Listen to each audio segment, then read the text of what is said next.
trip is going to be memorable. This is just a tiny part of the world's largest island group, the Indonesian archipelago. There are around 17,000 islands represented here, which stretch across about the same distance as California to Bermuda. But this trip, I'm concentrating on one main one, with the occasional side trip. I'm heading for Komodo Island to come face to scaly drilling face with the famous Komodo Dragons. Slow lumbering land dwellers? Don't think so. Both above and below water is amazing here, and I catch up with my fave, the Mantarays, as they stop by for a clean and go service. And the colours of the reef and fish species here are countless. Then it's that quick side trip to shop and gain some pearls of wisdom. But then it's back in the water to learn why cyanide fishing is killing so much reef. I go aboard an illegal cyanide mothership to try and learn more and get out in one piece. But first, I had to get to those dragons. First order of business was to find a little water transport. There's plenty on offer, and if I'm to make a deadline, I won't be able to haggle over price too long. But this was just meant to be a water taxi. Well, we finally made it to Viva and we're on our way to the evening start. This is the local jetty behind us, and here's a bit of local colour to the side. I like the local jetty. It was bigger than my taxi, but my ultimate destination rose out of the water like a castle, perfect to hunt dragons from. I'm lucky enough to be living aboard the Evening Star. This is a 100-foot teak motor sailor built in the Philippines. It was originally a private yacht, but now she's a first-class liveaboard dive boat, a perfect way to hop around these islands and explore. It was great to finally drop anchor. I couldn't wait to enter this world-famous national park. Komodo National Park is located in the middle of the Indonesian archipelago, about 200 nautical miles east of Bali. Initially, the park was set up in 1980 to protect the unique Komodo dragon. But over the years, the goals of the park have changed to protect the entire biodiversity, both terrestrial and marine. And in 1986, the area was declared a World Heritage Site. There are 3 major islands: Komodo, Rinca and Pata. Komodo is the most famous, but there are numerous smaller islands as well. In the early 1900s, expeditions to the Komodo Islands were undertaken based on reports of pearl divers and fishermen who returned with stories of gigantic ancient reptiles. Komodo has the lowest rainfall in Indonesia, so it looks more like a harsh Australian bushland than the tropical paradises we picture of in Indonesia. In this terrain, dragons rule and are at the top of their food chain. They're an alert and agile predator, and the bacteria in their saliva can be lethal. Not only that, they have sharp claws and powerful talons. The villagers have great respect for what they call ora ora, and in 1975, a Dutch photographer went missing. All that was ever found was his hat and his camera. I hope that doesn't happen to me, especially when there are 2 giant Komodo dragons just over there. It's thought as few as 3,300 Komodo dragons remain in the wild, all within the national park. Their dinosaur ancestors date back 250 million years. So here's a glimpse of the kind of creatures that used to rule the earth. These large predators are still top of the food chain here and are capable of bringing down prey 15 times their size. Dragons mainly feed on deer, goats, pigs, fish, and I hope not little blonde Aussie girls. Welcome to Komodo National Park. All that's going to stand between us and the dragons is this little stick. And of course, our guide who will be holding it.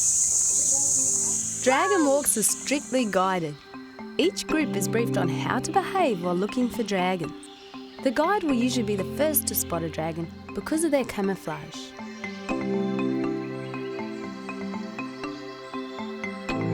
You can't get carried away filming a dragon off in the distance when another could be quietly ambling up behind you. I had forgotten that rule and found myself alone with 2 big Komodo dragons not very far away. Being a photographer, I left the group to try and get a bit closer to the action. But not only have I lost the group, I've lost my guide. And there are two huge dragons just over there, big males. And one of them's coming this way. The forked tongue is designed to smell in stereo, and they accurately sense which direction the scent is coming from up to a mile away. So if dragons can smell up to a mile away, they're definitely aware I'm here. Phew, that was close. Dragons kill the majority of their prey by biting it and following the wounded animal. Remember that bacteria in their saliva? That's what eventually kills the prey. The bite turns septic, and even the largest deer will succumb. Until then, the Komodo is patient and follows that potential meal until it's ready to fall down dead or become too weak to defend itself. Then it's dinner time.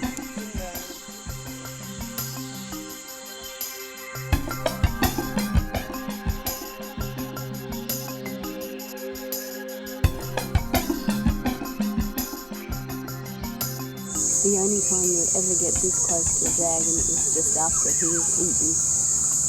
Oops. Sorry, buddy. Our guide continues to successfully spot dragons of all sizes. It's a real thrill to see these monster lizards in their natural habitat, doing their natural dragony thing on the island that bears their name. Well, we found 5 Komodo dragons, most of which were males, just one small female. But that doesn't mean anything because, well, there are just more males than females. It was a successful adventure, and none of us got eaten. I hasten to add, not eaten yet. After the break, more Komodos. Only these are more curious than most. Komodo continued to be amazing. I've read a lot about these lizards, but seeing them firsthand led to greater understanding and respect. Everything seems to be here on Earth for a good reason, and these dragons play an important role on these islands. They're known to stash their killed prey and return to finish it later, even if it's decomposed. Nothing goes to waste. In this way, they help to keep the islands free of rotting carcasses. Humans seem to disturb more and more of their natural habitat and hunt the same food that dragons need to survive. They're becoming very unafraid of humans. Some locals even seem to treat them as pets. This guy's not fully grown, but you can see his speed. Sometimes this lizard fishing is done to get them away from the more populated areas.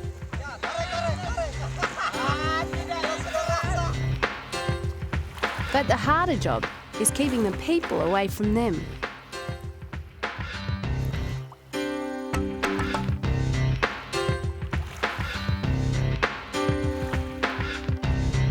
And if you think these Komodo dragons are only on a few islands here because they can't swim, look at this. A perfect example of good swimming combined with too much curiosity. Oh yes, he can smell that this is a fishing boat and an easy meal is close by. But now the captain has a problem on his hands and decides this is too far from Hong Kong for a dragon boat race. But the captain's problem became my problem. This is me holding the camera in the water and the dragon's heading my way. Just look at the crocodilian swimming style. This looks like an accident just waiting to happen. And you can imagine the unfair headlines. Unprovoked wild Komodo attacks holidaymaker. He seems to know who rules the earth now, as he ponders the bygone era when his kind were kings. Komodo rises up from a chain of volcanic islands, wedged between 2 continents. These islands make up the southern reaches of an area known as the Ring of Fire.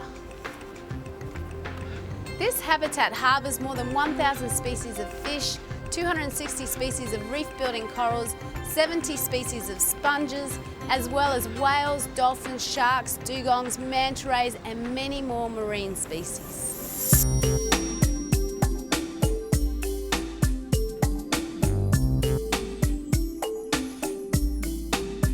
And what a piece of magic the underwater realm here is.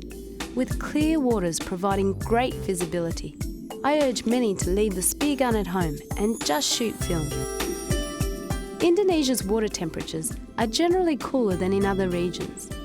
Looks like global warming hasn't had too much effect here yet, so Indonesia's coral reefs are still lush and bright. There are so many remote and non-human inhabited islands in this archipelago. They're amazing to dive and see unspoilt nature alive and well. So don't become part of a problem that doesn't exist here. Come and quietly look, don't touch, and you'll be doubly rewarded.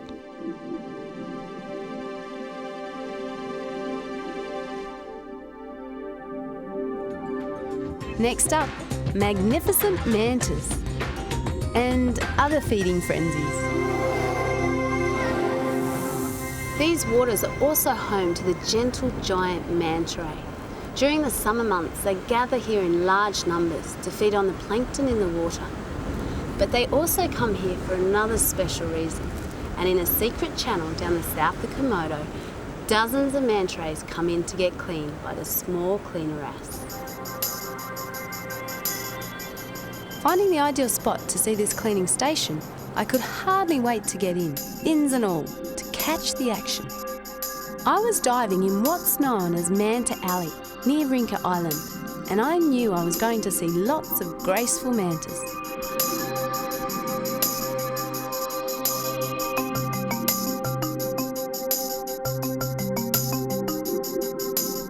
Suddenly a shadow darkened my world, and looking right above me, I saw the slow, low-gravity glide of a beautiful mantaray.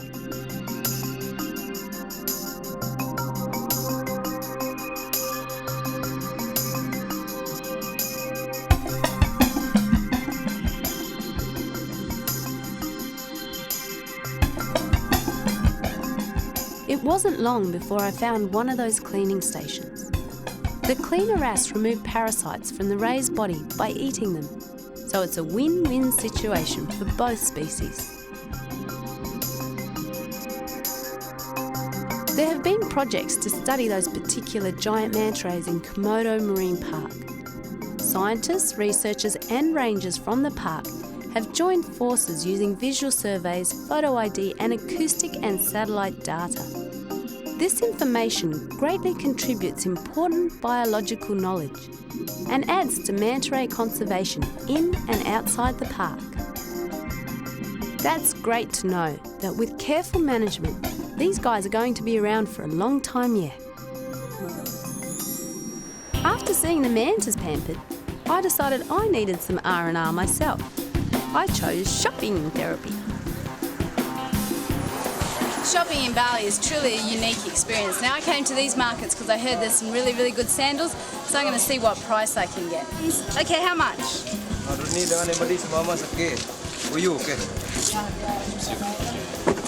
what? 60,000? Okay, the secret in Bali is never take your first price. Is that the best price you can do? Yeah, how much do you? Shop wisely but fairly. You can still get a bargain or a great souvenir, while the locals support themselves. Just like the manta and wrasse, that's another win-win situation. 35. Should I go and get it back there? 35 is better, so I go back. Hello. Hey. How much? 35. Me not to have price, yeah, no 60, no 50. Now I got to see which one looks best. Now what colour do you like? Now I will buy a pair of shoes because I've run them around the market. Okay. Boss, for you. Green. 35. No, 35. Okay. Price goes up. You got to watch them. The best way to see Bali is by getting your own guide. For just $20 a day, you can get, for the whole day, a taxi to take you out to the countryside. Bali's a great base from which to explore this amazing region. This is Bali at its best. We're out of the hustle and bustle of the city and into the countryside. It's magnificent. There's just layers and layers and layers of rice food.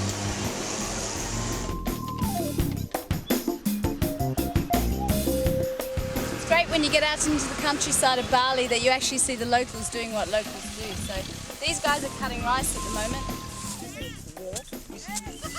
What they're doing here is the ladies are actually beating the grass and the rice falls out of that grass. Now if you take a look at this grass, it still has the husk on it. So what they do is they take it, they clean it, they put it in bags and they take it to the market.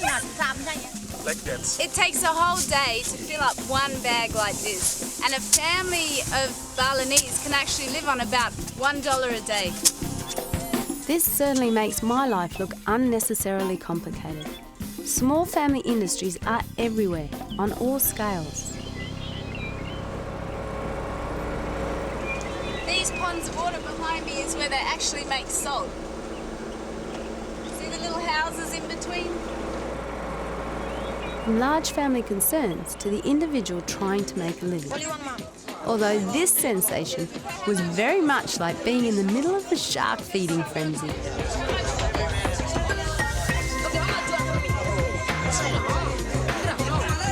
Clutching what I hoped was a bargain, I moved on. There was another boat to catch. Only this boat practices a very destructive fishing technique called cyanide fishing. I just had to confront them. Despite the fact that Komodo National Park is protected, it still faces many threats, both inside and outside the park. I'm sorry to report that there is trouble in paradise. Reef fish stocks are declining here in Indonesia from overfishing and destruction of habitats. The destruction has been brought about through the illegal practice of cyanide fishing. Small, medium and large-scale operations tend to work the same way.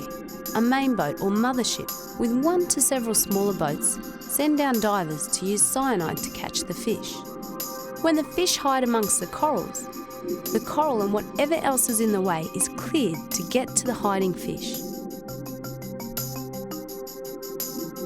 Cyanide is applied to temporarily stun the fish for easy capture. The main problem though is the cyanide kills the coral polyp instantly. Here in the capture of a single grouper, over a square metre of coral is destroyed. In areas where cyanide fishing is a regular practice, the reef is mostly dead, with few animals still living on it.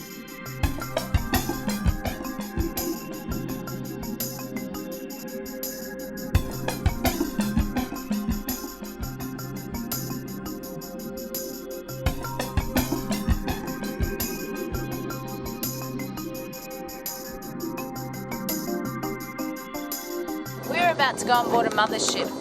The Indonesian people are collecting fish for the live fish trade in Hong Kong. And what we're going to do is we're going to approach the boat and we're going to go aboard and we're going to actually take a look at what is coming in. We're going to talk to the people, see what they have to say, and see if we can't work out why this is happening.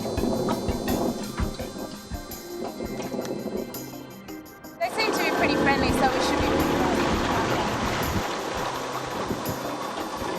Hi! Okay, come on. We come on? Okay. Captain?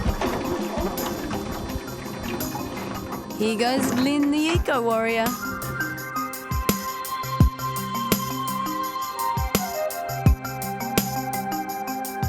Basically, these people are employed by a boss. They have no idea what these fish are worth alive, and they have no idea, in fact, where their fish are ending up. But they do end up on the Hong Kong market. Okay, this is the hole where they bring the fish in. They actually bring the fish in over there and they weigh the fish. And what they do is they keep the fish alive because that's how the customer wants it. In this hole I can see grouper, cod, coral trout. I mean there's fish that are this big and longer, and it's really quite sad. But these people are really, really nice. It's not like they're doing anything wrong, and they don't even think they're doing anything wrong, and it's really a question of supply and demand.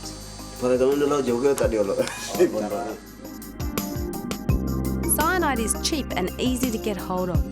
A small-scale operation would use 2 bottles per diver per day. while the big operations would use something like 750 bottles per 1 month trip. You can see how devastating that would be to the reef. The not so long-term equation for these local fishermen is bleak. No more reef equals nowhere to spawn, eventually equals no more fish, which leads to nothing left to provide them and future generations with employment, income and food. Corruption makes the combat of this illegal fishing method difficult, but consumers and the suppliers must share the guilt. Like the fur and ivory trade, if there was no market, there'd be no industry. Are you having lunch? Belum makan siang.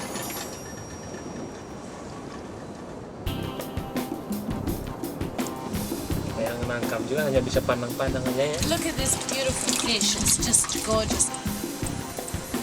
This is what people pay a lot of money to see when they're diving. It probably fetches a very, very good price on the local market. I'm not sure what a fish like this would fetch, but they're just magnificent creatures. It'd be a real shame if these reefs are turned into barren reefs without these sort of fish. So let's hope that something can be done about this fishing. Yang nangkap juga hanya bisa pandang-pandang. Although we leave on a sad note, the beauty of this whole archipelago will always stay with me. I'll return again and again to the many beautiful islands here, but will always look in wonder toward my island of dragons.